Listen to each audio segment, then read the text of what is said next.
Hello everyone, आई question में आपका स्वागत है। मेरा नाम है दिव्य त्रिपाठी। चलिए शुरू करते हैं। आज का हमारा टॉपिक है दक्षिण अमेरिका, जो कि है वर्ल्ड ज्योग्राफी के अंतर्गत। इसमें हम दक्षिण अमेरिका के बारे में जो पहले डिस्कस कर चुके हैं, उसके आगे अब हम डिस्कस करेंगे। अगर अभी तक आपने मेरी पुरानी वीडियोस नहीं देखी हैं, जिनमें हमने साउथ अमेरिका के बारे में कई सारे टॉपिक्स क्लियर किए हैं, जैसे कि आपका होगा ड्रेनेज सिस्टम और आपका जो कंट्री है वहाँ पे और उनके जो कैपिटल हैं उसके बारे में, और कई सारे जो जैसे कि सेंट्रल हाईलैंड्स हैं और जो ब्राज़ीलियन हाईलैंड्स हैं, इन सब के बारे में। और कई सारे ऐसे लैंडफ़ॉर्म्स हैं जिनके बारे में समझना बहुत ही इंपॉर्टेंट था। वो सारी चीज़ें हम लोगों ने पहले ही डिस्कस कर ली है। और अब जो अगला इसका पार्ट है, जो कि आखिरी है, वो भी बहुत इंपॉर्टेंट टॉपिक है। इसके बारे में आज हम चलिए समझते हैं। इसमें हम लोग रिवर्स के बारे में भी बात करेंगे और जो इसके आइलैंड हैं इंपॉर्टेंट, उनके बारे में बात करेंगे। तो चलिए ज़्यादा टाइम वेस्ट ना करते हुए हम लोग आगे बढ़ते हैं और समझते हैं कि क्या-क्या चीज़ें साउथ अमेरिका में और इंपॉर्टेंट है एग्ज़ाम पर्सपेक्टिव से। जो साउथ अमेरिका में जो इंपॉर्टेंट नदियाँ हैं, उनके बारे में देखते हैं। आपका है अमेज़न रिवर, जो कि है बहुत ही बड़ी नदी है और इसका विस्तार भी बहुत लंबे क्षेत्र पे है। ये दुनिया में सबसे ज़्यादा जल को लेके प्रवाहित होती है, तो आप इसको ध्यान रखिएगा, ठीक है? और उसके बाद ये एक ओरियोनिको रिवर है, ये भी बहुत इंपॉर्टेंट है। और उसके बाद एक मैग्डलिना रिवर है, तो इसके बारे में भी हम समझेंगे कि ये कहाँ से प्रवाहित होती है। अभी मैप में भी इसको हम समझेंगे, ठीक है?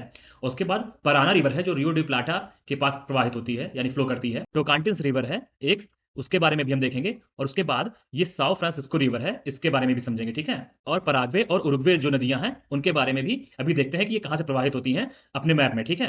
तो साउथ अमेरिका के मैप पे चलते हैं और देखते हैं कि ये नदियाँ कहाँ-कहाँ पे बह रही हैं। तो आप ये मैग्डलिना रिवर देख सकते हैं यहाँ पे आप। ये आप देखिए, ये यहाँ पे बह रही है, जो कि आपका कोलंबिया में प्रवाहित होती है, ठीक है? तो ये बहुत इंपॉर्टेंट है।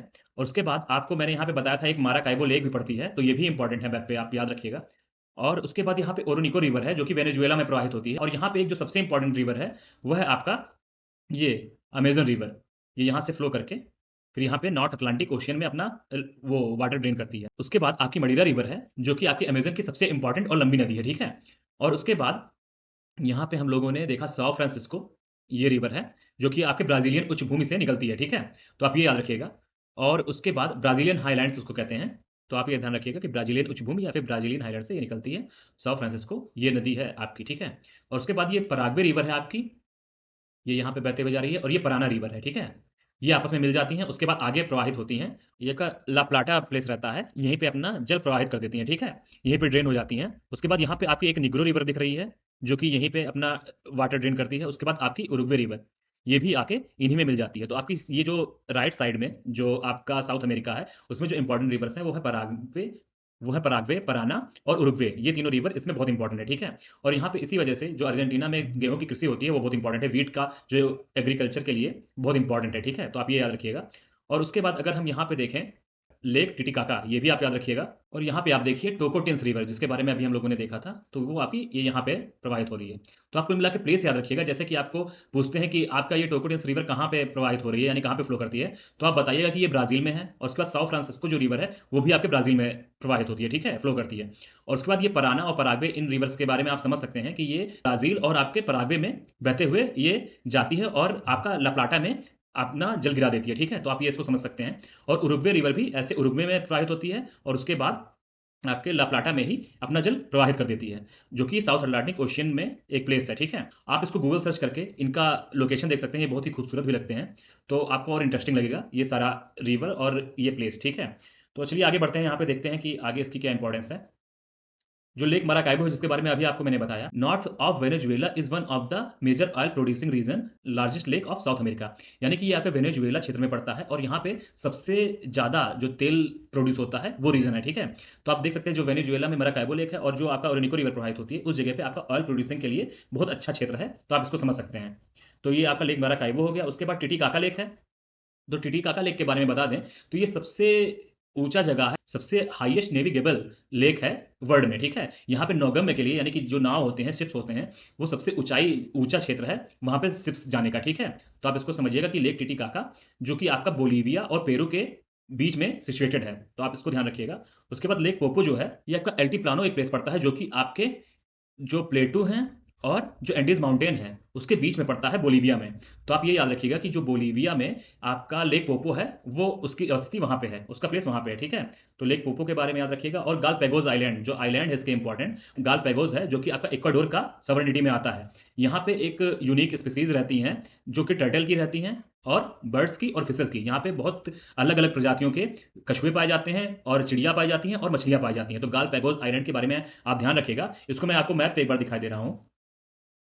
आप पहले ये देख लीजिए कि आपका ये यहाँ पे ये कोलंबिया है, यहाँ पे आपका, और उसके बाद वेनेजुएला ये है। यहाँ पे आपके ओरिनिको रिवर बहती है और आपका यहाँ पे माराकाइबो लेक है, जो कि ऑयल प्रोड्यूसिंग के लिए बहुत इंपॉर्टेंट है। आपका यहाँ से अमेज़न रिवर जा रही है और उसके बाद यहाँ पे मडीरा रिवर, जो कि सबसे बड़ी सहायक नदी है इसकी, अमेज़न की ट्रिब्यूटरी है।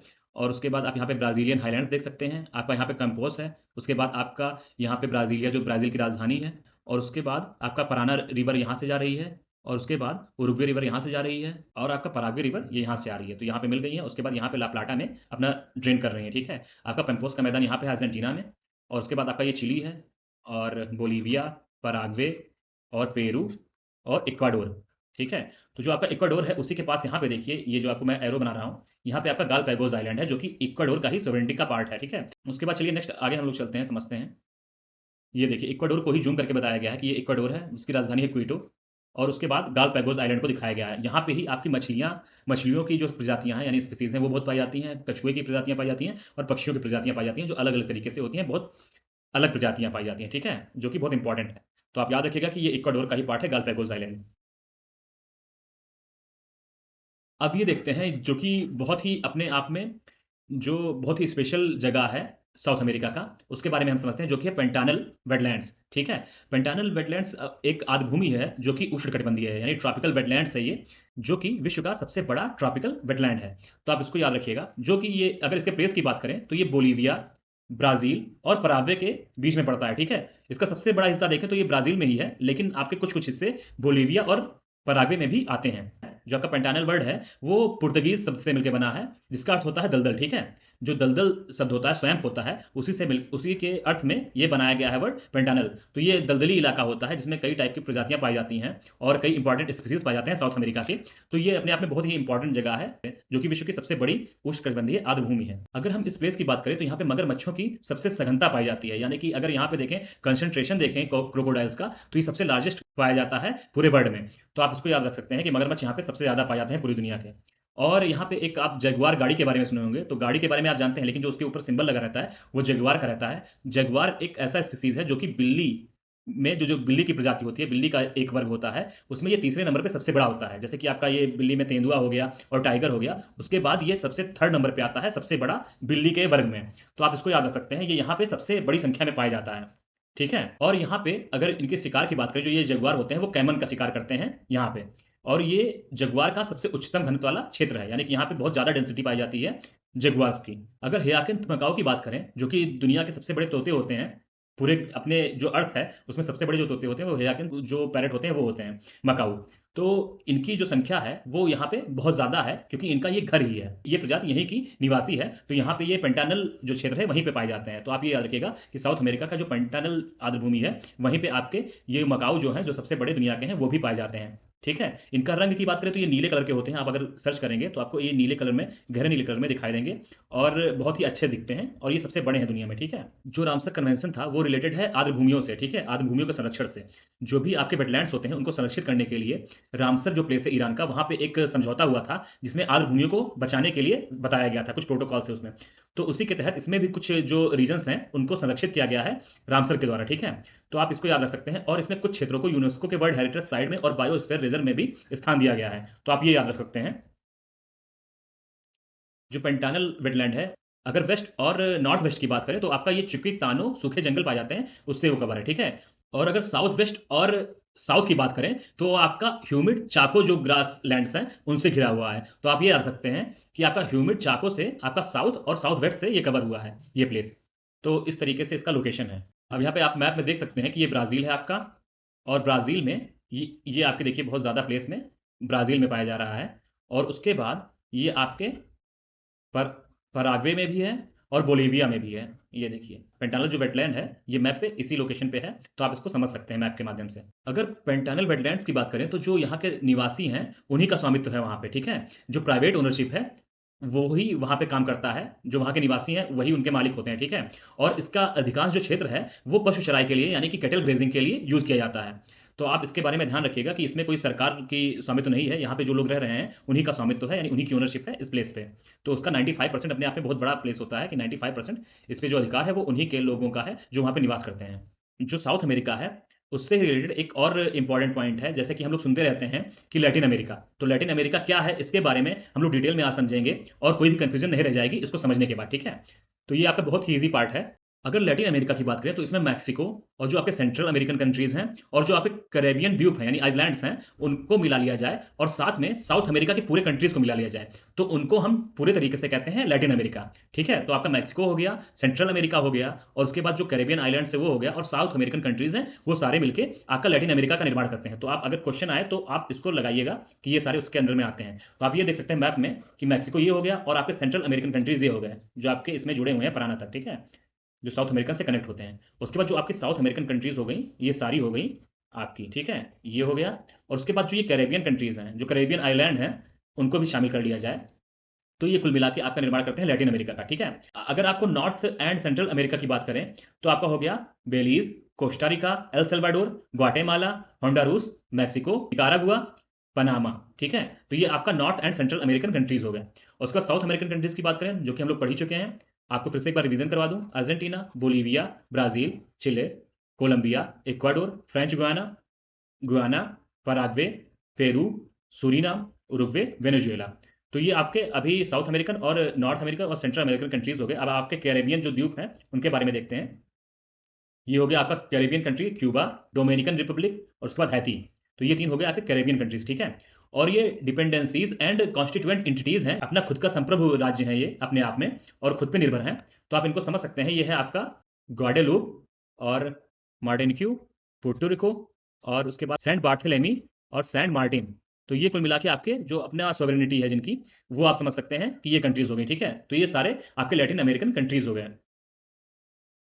उसके बाद अगर हम अब एक लिथियम ट्रायंगल के बारे में आप लोगों ने सुना होगा, जो कि साउथ अमेरिकन कंट्रीज से बहुत ही इंपॉर्टेंट क्वेश्चन बनता है कि आपका लिथियम ट्रायंगल किससे संबंधित है, किन आपके देशों से संबंधित है।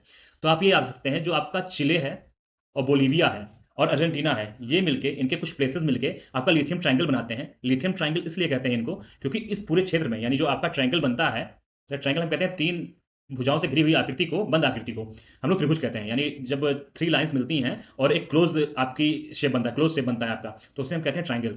तो उसी जगह पे यहाँ पे आपका लिथियम बहुत पाया जाता है इस प्लेस पे, जो कि आपके चिली, बोलीविया और अर्जेंटीना में प्लेसेस को मिला दिया जाए तो उनके बीच में ये बहुत ज़्यादा लिथियम पाया जाता है, तो इसलिए ये इंपॉर्टेंट हो जाता है, ठीक है? तो अगर बात करें बोलीविया में, आपका सलार डी यूआनी ये आपका प्लेस है और उसके बाद सलार डी आटाकामा ये आपका चिली में पड़ता है। उसके बाद सलार डी एरिजारो ये आपका पड़ता है अर्जेंटीना में। तो ये आपके पूरे वर्ल्ड के 45% जो आपका लिथियम है उसके रिजर्व हैं, जो कि नॉन रिजर्व हैं, यानी जिनको पता किया गया है कि हाँ ये इसमें लिथियम पाया ही गया है। तो ये अपने आप में बहुत ही बड़े क्षेत्र में, यानी 45% आप समझ सकते हैं पूरे विश्व का यहाँ पे भंडार है लिथियम का। और लिथियम बैटरीज आप देख रहे हैं कि जो भी इलेक्ट्रिक वाहन आ रहे हैं या फिर इलेक्ट्रॉनिक सामान आ रहे हैं, इलेक्ट्रॉनिक व्हीकल हो या फिर इलेक्ट्रॉनिक सामान हो, उसमें बहुत ही यूज़ किया जा रहा है, क्योंकि लिथियम आयन की बैटरीज जो होती हैं वो काफ़ी देर तक आपका जो एनर्जी होता है उसको कंट्रोल करके रखती हैं, बचत करके रखती हैं और काफ़ी लंबे समय तक चलती हैं। तो इस वजह से आपका लिथियम बहुत इंपॉर्टेंट हो जाता है। तो लिथियम ट्रायंगल आप समझ सकते हैं कि इस प्लेस पे पाया जाता है, ठीक है? और ट्रायंगल इन्हें कहते हैं, जो कि चिली, बोलीविया और अर्जेंटीना के ये प्लेसेस जो तीनों बताए हैं मैंने सलार डी करके, उनसे मिलकर बने हुए हैं। जो आपका सलार डी उयूनी है, ठीक है, जो बोलीविया में पाया जाता है, वो सबसे बड़ा रिजर्व है आपके लिथियम का। इन सब में से सबसे बड़ा जो रिजर्व है लिथियम का, वो आपके सलार डी उयूनी में पाया जाता है। तो आप ये भी याद रखिएगा। बोलीविया जहाँ पे ये लिथियम जो है, जो सबसे ज़्यादा भंडार पाया जाता है, तो उसका अपना मानना है, अपनी सोच है कि अगर वो इस लिथियम को यूज़ करके यानी उसका प्रोडक्शन करे, तो अपने आप में अमीर हो सकता है, क्योंकि ये बहुत ही गरीब देश है, गरीब देशों में से एक है, जो कि साउथ अमेरिकन कंट्रीज़ है, ठीक है? तो वो इस पे ही निर्भर है कि अगर किसी तरीके से आपका लिथियम निकाल लिया जाए, प्रोडक्शन कर लिया जाए, तो हम अमीर हो सकते हैं। वो इसके बारे में सोच रहा है और आगे इस पे योजना बना रहा है, ठीक है?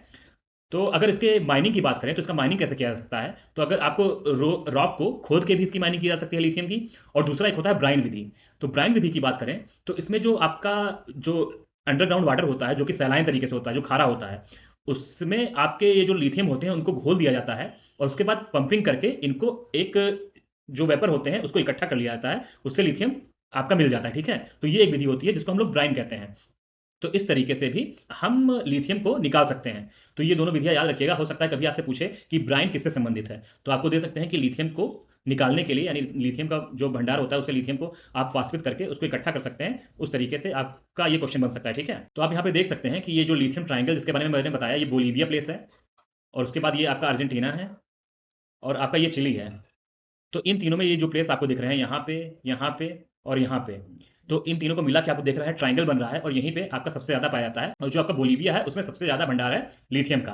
तो आप इन सबको याद रखिएगा। उसमें से कुछ प्लेसेस दिए गए हैं जो आपको मैप पे शो हो रहे हैं, आप उनको भी एक बार वैसे ही क्विक रिवीजन के तौर पे देख लीजिएगा, ठीक है। तो चलिए आगे बढ़ते हैं। तो कुल मिला के हमने जो साउथ अमेरिकन कंट्रीज हैं और साउथ अमेरिका कॉन्टिनेंट है, उसमें से जो भी इंपॉर्टेंट एस्पेक्ट हो सकते थे एग्जाम पर्सपेक्टिव से और जो हमारे नॉलेज के पर्सपेक्टिव से, वो हम लोगों ने पूरी तरीके से होलिस्टिक तरीके से कंप्लीट कर लिया है। तो मैं आशा करता हूं आपका कोई भी क्वेश्चन इससे रिलेटेड आएगा, कुछ भी गलत नहीं होगा। बस आप जो भी इंपॉर्टेंट पॉइंट्स हैं उसको आप अपने नोट्स में, आप रिवीजन के लिए आप कुछ ना कुछ नोट करते रहें अपने कॉपी में, और उसके बाद जब आपका एग्जाम हो तो आप उसको रिवीजन कर लें। और मैं आपको पीडीएफ भी प्रोवाइड करवा दूंगा अपने टेलीग्राम चैनल पे, आप वो भी लिंक दी हुई है डिस्क्रिप्शन में, आप देख सकते हैं, ठीक है। तो आपसे मैं चाहूंगा कि अगर आपको वीडियोस अच्छी लग रही हो तो आप लाइक करें, कमेंट करें और शेयर करें, और सब्सक्राइब करना बिल्कुल भी ना भूलें। तो मिलते हैं नेक्स्ट वीडियो में। Thank you so much, take care, love you all.